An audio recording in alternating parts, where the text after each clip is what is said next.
Okay, and we are live. Welcome in, everybody, to the Huddle Up podcast, presented as always by Mile High Huddle, powered by Overtime Media. I'm your host, Chad Jensen. With me, as always, my partner in crime, who you know, who you love, Zack Kelberman. Zack, we're going to get to the momentous news from today here in just a second, but we received a ping on social media, on Twitter earlier today. I think it was from our friend JT across the pond in the UK, about the prospect of bringing Stephon Diggs over here from Minnesota. And as exciting as it is to think about, getting the band back together for Pat Shurmur, you got to remember, Stephon Diggs, pipe dream, sure, but he's under contract through 2023 in Minnesota. Yeah, I mean, I like the out-of-the-box thinking by, I think it was Nick Kendall who brought it up, Chad, on Twitter. He's the one that floated it out there. And I love the outside-the-box thinking. I love the creative thinking. But this is a guy who just signed a contract, I think, in 2018, in the summer of 2018. He's going to cost a big lump sum of draft capital to acquire on top of his contract. As much as he's a good player, he's not a Julio Jones. He's not that truly elite level receiver. I'd rather the Broncos look for their wide receiver 2 in the draft. He'd be cheaper, younger, I think more upside, speedier, and you don't have to give him a big contract yet or invest multiple draft picks, Chad. Speaking of pipe dreams, Nick Kendall, and also speaking of Nick Kendall, he published an article today on what his pipe dream is for pick 15 in the draft. And it is none other than, of course, he's an Iowa guy. So shocker, Tristan Wirfs, the offensive tackle there in Iowa, who announced very recently that he is, in fact, going to enter the draft. The more I've thought about it, and, this is a take that's going to probably evolve the closer we get to draft time. But the more I thought about it, Zack, the more I'm less inclined to go wide receiver in the first round because it's such a deep class. You can get it day 2, day 3, and still find impact guys that are going to fit that skill set, that need that you're going to want in Pat Shurmur's offense, and look for something more long-term / immediate impact, whether it's offensive tackle. If you can get Isaiah Simmons there at pick 15, if you can get a corner there, this is such a deep wide receiver class that you can afford to not, to pass on the first round guys early because it's so deep. It's true. I mean, there's so many options the Broncos have, Chad. They don't have to pigeonhole themselves into a receiver or a tackle. They can go anywhere across the board, and that's why I feel like Elway will kind of let the draft dictate itself and let the board fall to him as opposed to reaching or trading up or trading back. Regardless, they're in a prime position at 15 here if they stay put to land either a premier tackle, a instant impact wide receiver, or someone on the defensive side of the ball like a cornerback or a linebacker. So there's many options. I went into the offseason wanting a tackle in round 1 at 15, but I realized that maybe a tackle wouldn't fall to the Broncos. I wouldn't want the Broncos reaching or trading back. So if Ruggs fell, I'd be happy with Ruggs. If it's Wirfs on the board, I'd be happy with Wirfs. Either way, the Broncos should get a player they desperately need at 15. It's so fun, dude. This time of year is so fun to just think about how this roster can unfold during the offseason, whether it's through free agency or the draft. It's going to be so much fun to break this thing down. And let us welcome in everybody who is been hanging out in the room and who's joining us now on YouTube and Facebook. Stu, Vitrone, Epic Gaming, Oof, or Oof, however you pronounce that, my friend. Adam, Noble Young, Jason, what's up, everybody?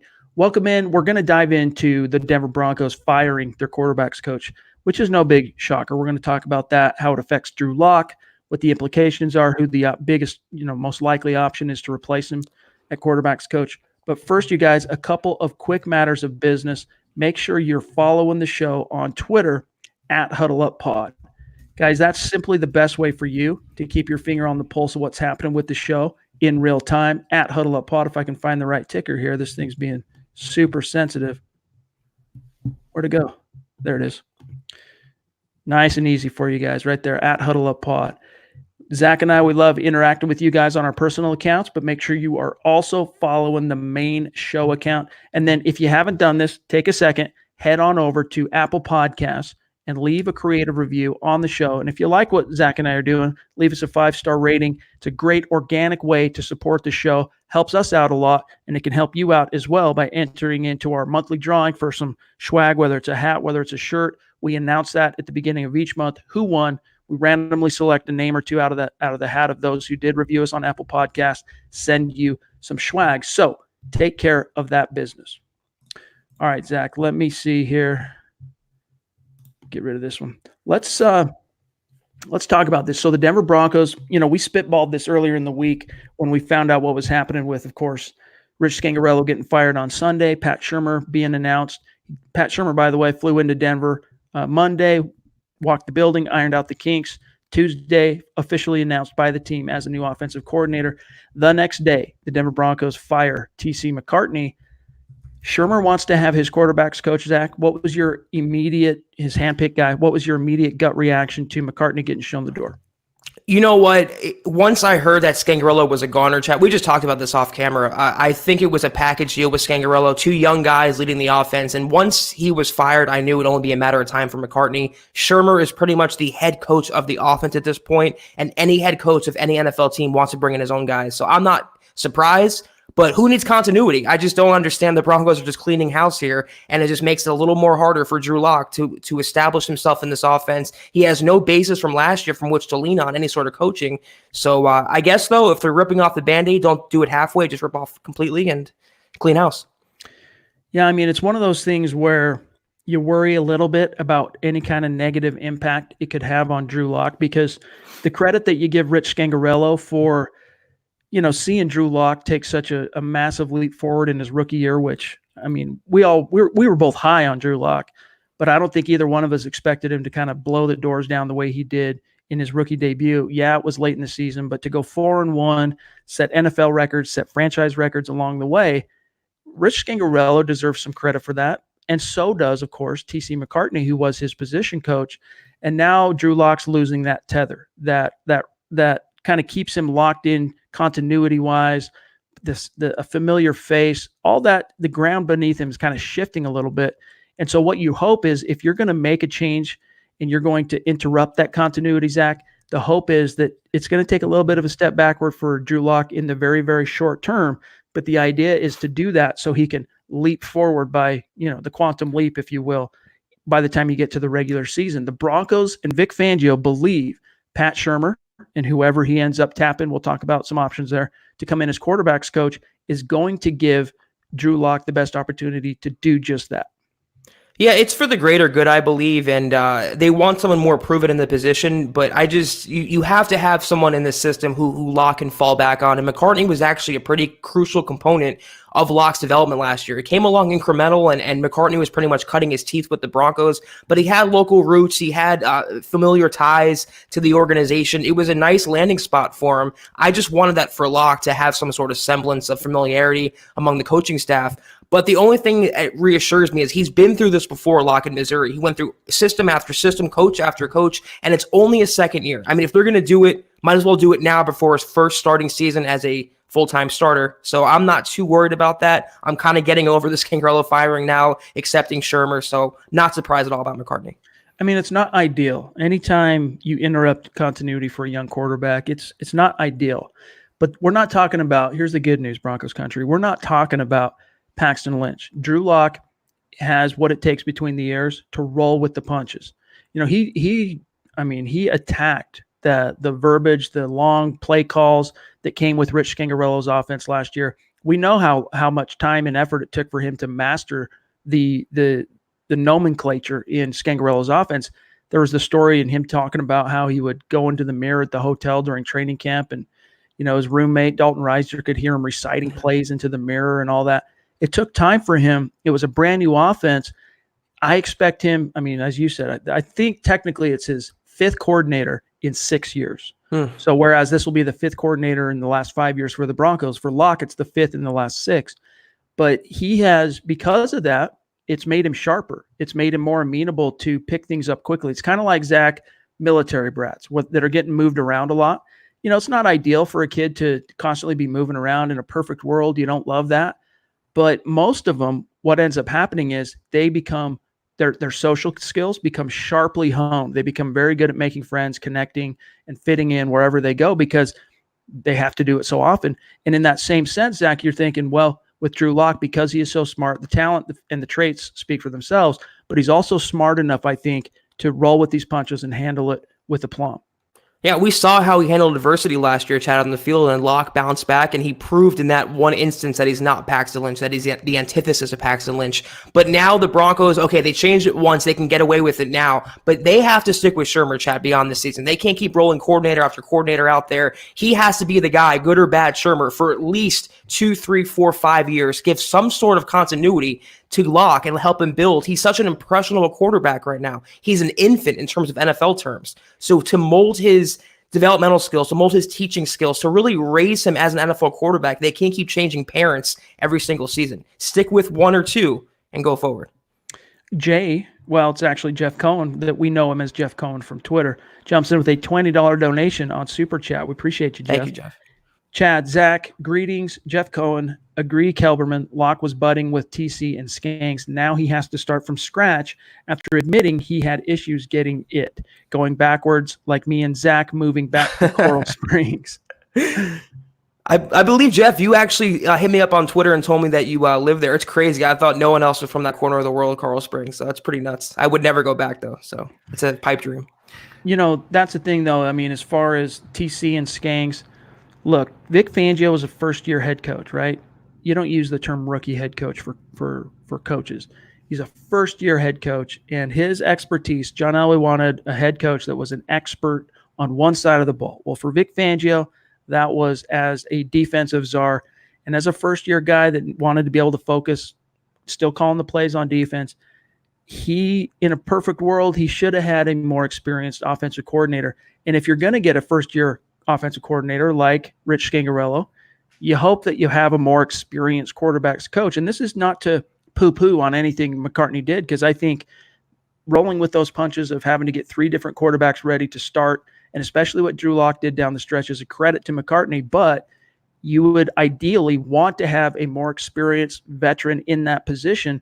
And hopefully, you know, this is something that McCartney can use on his resume to build and grow, you know, his coaching tree in the NFL. But now the Broncos, it's looking like, Zach, they're going to grab someone that Shurmur has worked with before, a veteran in the league.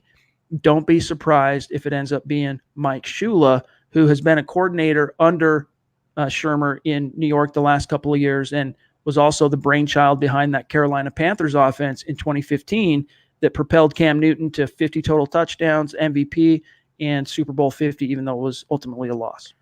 Much like the Scangarello hire, though, and bringing on McCartney, it's going to be a very title-only role, though, I believe, if Shula gets that job, because Shurmur is going to be the one working with the quarterbacks, Chad. That's the whole reason why the Broncos hired him, just like Scangarello, for his quarterback development. So Shula will come in more than likely, or someone close to Shurmur and who's worked with him in the past. But I agree with that one thing. To go into last year having a first-year coordinator and likely starting a rookie quarterback and having a 29-year-old quarterback coach, that wasn't the best setup when you have a experienced defensive coordinator, experienced head coach, at least as a defensive coach. It was a bad setup, so I understand why they're going that route. But if Shula gets the job, it's going to be Shurmur's whole responsibility. It's a title-only position because he's going to be working with the quarterbacks. That's one thing that I'm least excited about. By the way, Stu jumps in with a $20 donation on Super Chat. Thank one of you, our true studs. We appreciate you, Stu, so much. Something that Jacob says here, this is basically my view on, and this was what I was trying to say earlier in the pod. It says, I think these moves, while disregarding continuity, signal how much the organization trusts that Drew Lock can truly handle another playbook change, unlike recent goofballs who will remain unnamed. I'll name them. Maybe Chad Kelly, maybe Paxton Lynch, where you got to question what's going on between those years. But didn't they change coordinators, though, from 2016, 2017? They did those for Paxton Lynch as well. So, I mean, I wouldn't put so much faith in Locke. I just think that Elway and Fangio made the right move for the best interest of the organization, and there was some sort of personal conflict between Scangarello and Fangio. Something didn't work out there. I don't really subscribe to that theory that they believe. I'm sure they have confidence, Chad, considering his history, but I don't think they did it for that reason alone.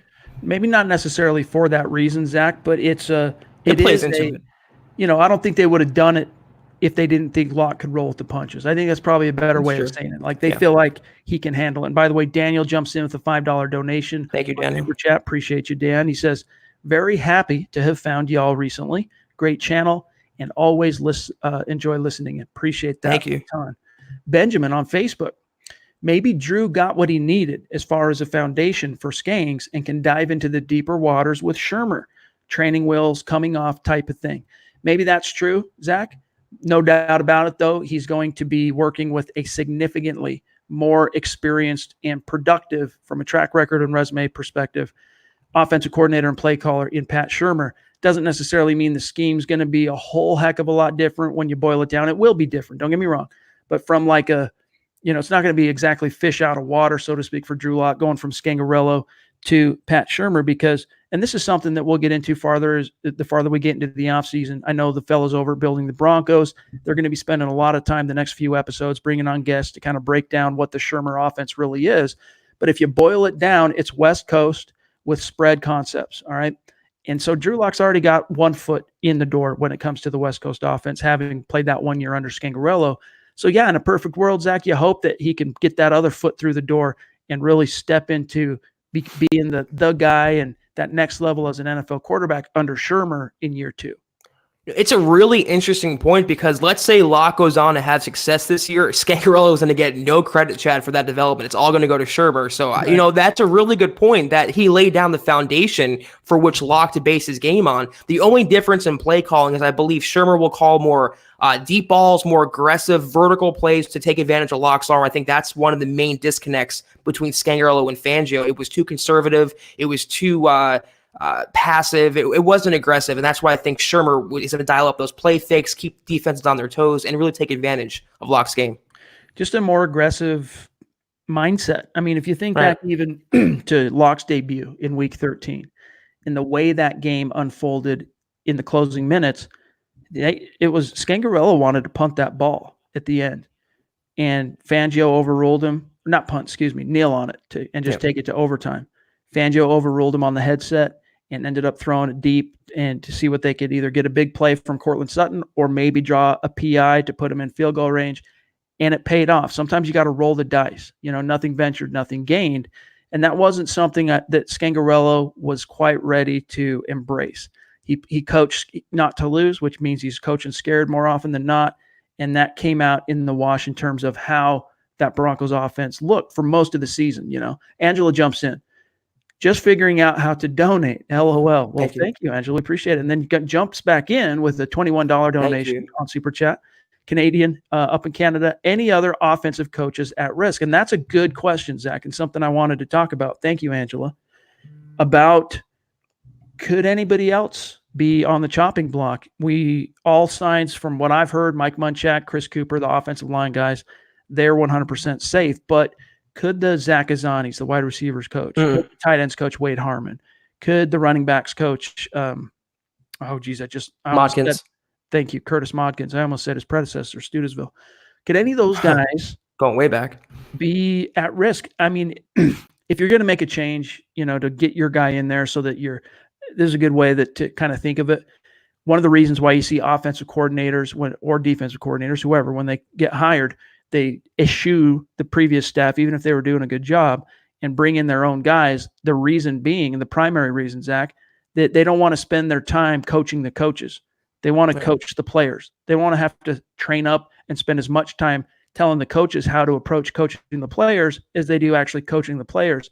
And so it's not just a fit. It's not just a comfortability thing. It's literally also a matter of efficiency. I don't really see – I was going to say Chris Cooper, Chad, but if he is relatively safe, I don't really see him getting the chopping block either. Obviously, Munchak is safe. Azani, to me, he's done a great job with Cortland Sutton the last couple of years. He should be definitely safe. Modkins done a really good job with Phillip Lindsay. Harmon, he's only been there for 1 year, and he had a pretty good season with Noah Fant. I believe I'd have to say most of the coaches, Chad, are safe on the offensive side of the ball. The one coach, I keep hammering this point, who needs to be fired today is Tom McMahon. That has to happen. All right, Joel jumps in on Facebook. Do you think we'll be a more passing team now as our identity because of Shurmur's offensive style? Maybe slightly, but I think you're going to see the Broncos really try and strive for balance, especially with a young quarterback going into his second year. What you're going to see, though, is when the Broncos pass, they're going to be a much more dynamic and aggressive vertically type of offense. You're going to see in basically each and every play, the Broncos are going to be trying to attack the defense vertically, stretch the field, try and take the top off, or at least threaten to do that, which opens up other opportunities underneath. And and for the quarterback to, find that open guy. No one is going to confuse the Broncos next year under Shurmur with the Aaron Rodgers Packers, the Mahomes Chiefs. They're not going to become a pure passing, 99, 2000 Rams offense, but they're going to be, when they do pass, way more efficient, more aggressive, like Chad just said, taking more shots down the field. They're going to take advantage and be smarter with their play calling, work smarter, not harder with Shurmur. They're going to be aggressive in certain points, but a balanced overall attack. Phillip Lindsay's going to get a ton of run. It's not going to all be Drew Lock. It's going to be a 50-50 approach, but when they do pass off of play fakes, off a shotgun, it's going to be down the field, and I think taking advantage and calling plays that suit Lock's style. Exactly. And that's one of the things we were talking about a couple days ago on the pod, is that one thing you got to like about the Shurmur hire is it plays, I think, a little bit more to Drew Lock's strengths. His gunslinger mindset and mentality, and having the X's and O's to maximize that. And then also that arm strength, that cannon that he has attached to his right shoulder. When you have more vertical, and we saw that too, when Drew Lock's out there, he wants to push the ball down the field. Yep. And so I think that's going to play nicely with Pat Shurmur. Our friend Eclipse Stormborn jumps in, $5 donation on Super Chat. You demand, Eclipse. He says, please let Tom McMahon be the next one out the door. Brandon Allen for starter, Lock for president in 2020, or probably. LOL, peace from Philly. Brandon Allen for starter. What are you trying to say there, brother? I mean, if he's president, Lock, you need a quarterback for the Broncos. So I guess that would be Brandon Allen. But yeah, Tom McMahon, he has to go, Chad. He has to get his pink slip. If there's any sort of accountability on this team, if Fangio really wants to improve, it can't be just Scangarello. You got to get rid of the guy who's been around from the Vance Joseph days. Our friend Jedi Joshua, a true OG of the show, been a longtime listener of the Huddle Up podcast for, a couple of years at least, jumps in with a $10 donation on Super Chat. We love you, Josh. Thanks, brother. Let's see what else we've got here. Terry Randall, becoming one of our true superstars on Super Chat. Terry, in case you we haven't talked about this before, make sure you reach out to us at milehighhuddle@gmail.com so that we can show our gratitude to you for supporting the show. Friend Jason jumps in with a $5 donation. Thank you, as well, Jason, should reach out to us, milehighhuddle@gmail.com. He says, I personally know Shula. Oh, you personally know Shula. Okay. And I can tell you that he will have Lock in the MVP category next year. Denver will surprise a lot of people. That's interesting, Zach. And for what it's worth, Jason, if you really do know Mike Shula, or maybe you're just saying that in a general sense, like if I know Mike Shula based on his track record, but if you mean like you know the dude, maybe you can verify this. But the word on the street, what I've been told, is that, of course, we've addressed this a little bit a couple days ago, but the Giants had the opportunity to draft Drew Lock in the first round last year under Shurmur, and it ended up being, of course, Daniel Jones out of Duke. What I've been told, though, is that Pat Shurmur and Mike Shula liked Lock a little bit more than Daniel Jones, and that it was the GM, Dave Gettleman, that ultimately was the tiebreaker, if you will, or the deciding factor. He is the GM going with Daniel Jones. And if that's true, even if it's not true, that's what you tell Drew Lock if you're Pat Shurmur, right? But if it is true, I think that really speaks to, kind of the cosmic serendipity, if you will, of this perhaps being a really good fit. It is, and I don't know about MVP, but you look at it like 2018 was the year of Mahomes, 2019 was the year of Lamar Jackson, and 2020 could be the year of Drew Lock, perhaps. But if he's anywhere close, Chad, to the MVP race, the Broncos will be a playoff team. They might even be a division champion next year if Lock plays at that level. He has the talent, and the Broncos have the supporting cast to make that happen. We appreciate you, Terry, jumping back in with a $10 donation. You're awesome. Travis says from Facebook, hi, Chad and Zach. Always love hearing your thoughts. Do you believe this hire in offensive coordinator is the best option out there? And do you personally think the Broncos are on the right track offensively for 2020? And if so, what do you feel are the top draft needs for the first selected relevant draft spots? First and foremost, let's just consider who the other options were out there in terms of bona fide play callers. We talked about Jason Garrett as a option. He's interviewing with the New York Giants for the OC job, which also Mike Shula. Shula, an option. Norv Turner was an option. There were some Gary Kubiak, of course, he got tied back to Denver for whatever reason. I heard a lot of fans got a lot of questions on social media. Could this mean that Gary Kubiak's coming back when Scangarello was initially fired? That is not going to happen. So long as John Elway is in the front office and Vic Fangio's the head coach, Kubiak's not coming back to Denver. But there were some options out there for the Denver Broncos. Vic Fangio ended up wanting Shurmur, and one of the primary reasons behind that is that he's always respected what Shurmur brings to the table as a defensive coordinator, having to scheme against Shurmur's teams over the years. They both coached in the NFL. Well, Fangio's 40 years now in the NFL, basically, and Shurmur's been coaching now in the NFL 21 years. And so that's something Fangio talked about when he was introduced as the new head coach in Denver, when he was asked this was long before Scangarello was on the radar, what type of offense or offensive coordinator are you going to prioritize as head coach? And he basically said, I know what is the hardest for me to scheme against as a defensive coordinator. That's the type of person I'm going to look for. He ended up having Scangarello foisted on him.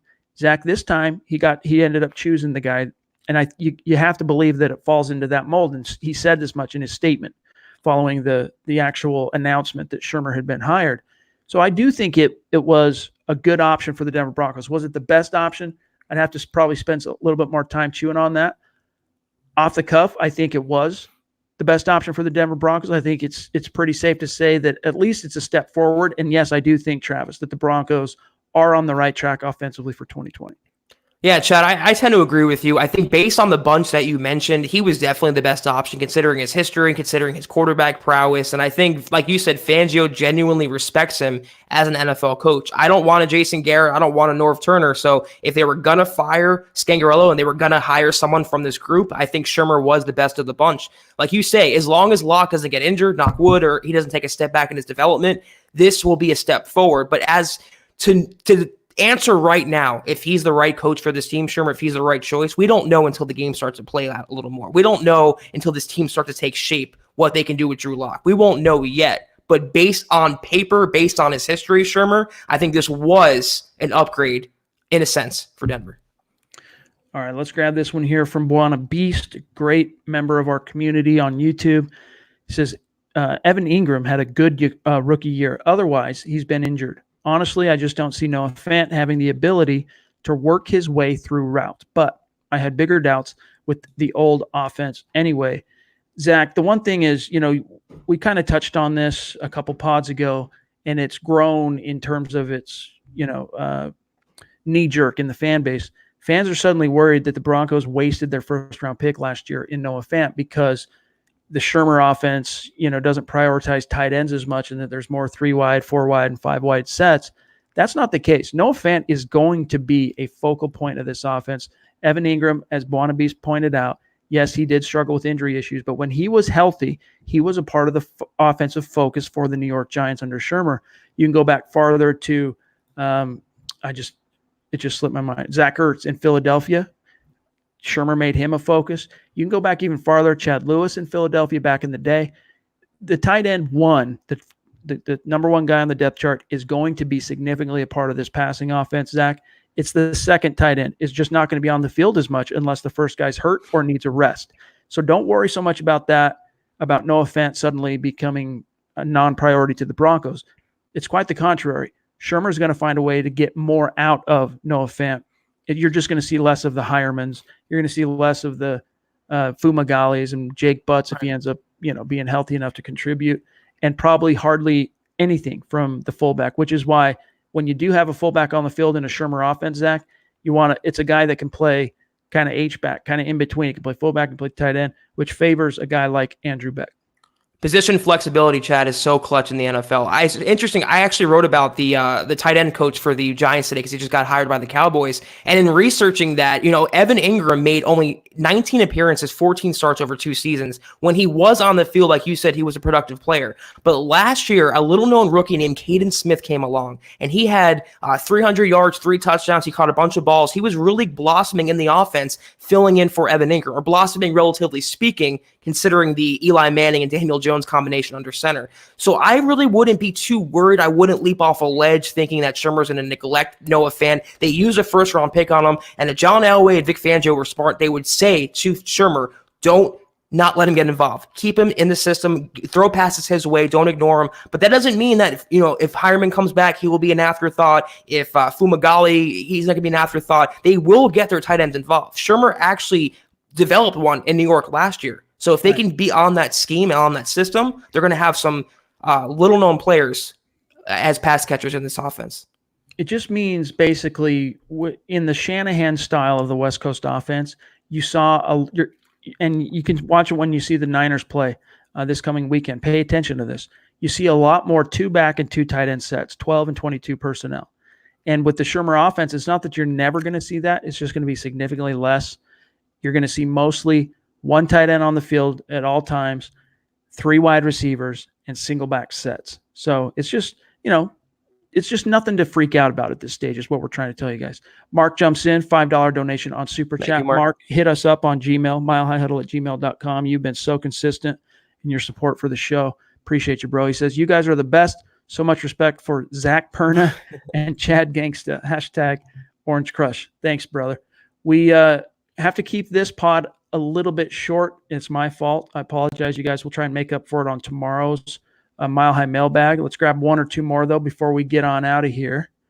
Let's see what Gio has to say. Gio Vandermark jumps in, $10 donation. Thank you. Absolutely love the show. Keep up the good work, guys. Thank you, Gio. Appreciate you. It's good to see you, man. Appreciate you. Let's see, questions-wise. Bear with me here, guys. Let's find one here. Nick on YouTube says, should we take it seriously when Colin Cowherd says we will be the most improved team in 2020? Now, we have talked about, Zach, we don't take much of what Cowherd says to the bank, but he is one guy saying that the Denver Broncos, he's high on the Broncos for 2020. A lot of national types, I think, are going to come around to Denver now with Pat Shurmur, with Drew Lock. They have the star power, I believe. So don't be surprised if the Cowards and the Skip Baylesses make these predictions. But just as Adam Rank said last year with his 2-14, they don't have any sort of inside look at the Broncos. They look at a surface level of this team, the roster. So I wouldn't take it to the bank one way or the other. Trust your own instinct as Broncos fans. You guys keep up with the team a lot more than the national types do. It's good that they're getting this sort of publicity, but publicity doesn't win games at all. Diego makes a good point, too. In Minnesota, Kyle Rudolph was productive under Shurmur and went to a Pro Bowl under Shurmur. That's a good point. Yep. All right, last one, guys, and then we got to get out of here for tonight. Comes from Roger on YouTube. He says, do you believe we can get something or even a 7th-round pick for Joe Flacco? Nope. Never say never, Zach. I mean, it is the NFL. Sometimes crazy things happen, but the NFL had 8 games of tape on Joe Flacco last year. He went 2-6. His statistics were ridiculously bad, and he's on the cap for north of $20 million next year. The only way possible I see Joe Flacco getting dealt is to the right team with the right quarterback situation, and with Joe Flacco being willing to significantly alter his contract as a part of the trade being rubber stamped. And his mindset as well. He said he doesn't want to be a mentor, Chad. What can he bring to the table? He's not a starting caliber quarterback. He doesn't want to be a mentor or a backup. He has a high cap number. What team would give up a draft pick for the guy and not wait for him to be cut by the Broncos? The only precedent last year was Case Keenum, and the Redskins traded for him. There's only one team stupid enough to trade for Case Keenum, and that team has a quarterback now. So they're not going to get a ham sandwich, a bag of footballs for Joe Flacco. He's not worth that right now. The Broncos will cut him, and what he does from there remains to be seen. All right, I lied. One more. From TJ Hendricks on YouTube, he says, how many tight ends would you carry now, 2 or 3? And is Jano in a position to be the H-back?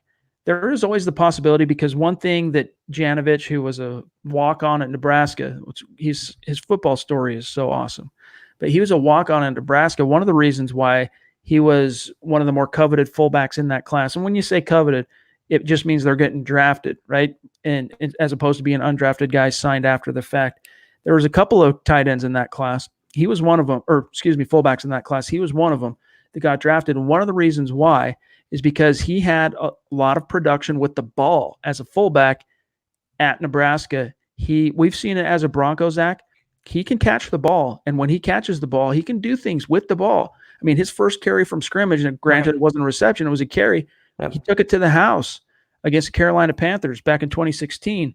So I could see him being tweaked as far as his position, because he is a very versatile. He's just a great football athlete. He can do almost anything the team asks him to do. It's just a matter of, are there better options who can do that out of the gates instead of asking Janovich to learn new things? Only time will tell. But the Broncos, Zach, have a financial commitment to Andy Janovich. So it's in their best interest to try and figure out a way to work him into this tapestry. And, at the end of the day, instead of carrying 4 tight ends on a roster, maybe under Shurmur you're carrying 3 and you're utilizing that fullback. Hopefully and probably will be, Andy Janovich, with some different spots in the offense. And I'm good with that. I'm good with one less tight end, but keeping Janovich on the roster. He has such high value to this team. Only on special teams, Chad, he makes up for his money and his contract there. But on offense, like you said, he can catch, he can run, he can block. Great locker room presence, a great teammate. The fans love him. The Broncos will keep him around, but I hope they can find a way to utilize him. If Shurmur was smart, he would have a package for Jano on the field. He's a great player to have. Broncos are lucky in this day and age. And this is a reminder, guys, we don't often harp on this, but for those of you watching us live on YouTube and Facebook, and even if you watch these videos after the fact, even when we're not live, it helps the show out a lot, helps the channel, helps the page out. When you share this video, gets it out to new eyeballs, helps grow the show, helps get those people who didn't maybe know about the show more involved in being Broncos fans. So if you like this show, share it out, whether it's YouTube, whether it's Facebook, grab the link, share it on social, share it on Twitter, Facebook, wherever. We appreciate it. But guys, that's got to do it for today's show. Appreciate each and every one of you jumping in here and being a part of the conversation with Zach and I, and especially a tip of the cap and a mile-high salute to our Super Chat superstars. You guys are so awesome.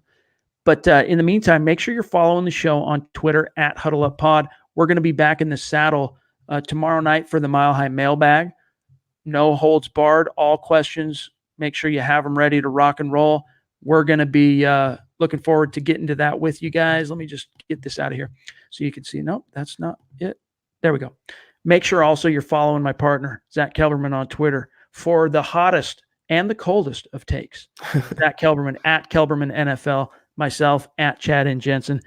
Have a good night, you guys. A good rest of your hump day. We'll see you tomorrow night, 6 p.m. Mountain, 8 p.m. Eastern, right here on YouTube and Facebook. Zach, have a good night, my brother. You too. Favorite time of the night tomorrow, Chad. Can't wait. All right, guys. Broncos country. We'll talk to you then.